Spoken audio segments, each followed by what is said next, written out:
যে অপ্রয়োজনীয় 5টা ওষুধ আমাদের বিশেষ করে আমাদের অনেকের কাছে আসলে আমরা হার্টের ডিজিজ চিন্তা করলেই একটা লিপিড দিয়ে দিই। লোয়ারিং এজেন্ট, একটা 2-3টা হার্টের ওষুধ দিয়ে বসে থাকি এবং রোগী আমাদের কাছে হর হামেশা এসে বলে আমার হার্টের রোগ আছে, বাট ক্লিনিক্যাল কোনো ডায়াগনোসিস নাই, নাই। Clean cut. রাইট। বাট এই ওষুধগুলো তো প্রয়োজন নাই। এই সেক্ষেত্রে আপনি যখন এনজিওগ্রাম করে ক্লিয়ার হয়ে গেলেন, একটা মানুষকে সারা জীবনের এতগুলো ওষুধ থেকে আপনি রক্ষা করতে পারলেন, এটা হচ্ছে পজিটিভ নিউজ, যে ভালো আসলো।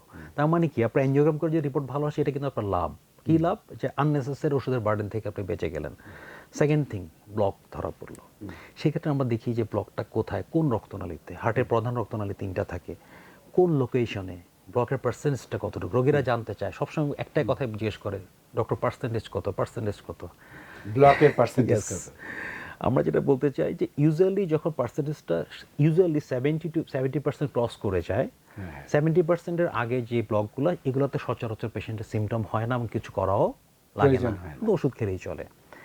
ইভেন আমরা যদি দেখি যে ব্লকের 70%-এর চেয়ে বেশি, 80%, 90%, এবং শুধু তাই না, ব্লকটা খুব ভালনারেবল পজিশনে, সে হার্টের প্রধান রক্তনালী একদম গোড়াতে, একদম অরিজিনে ওখানে।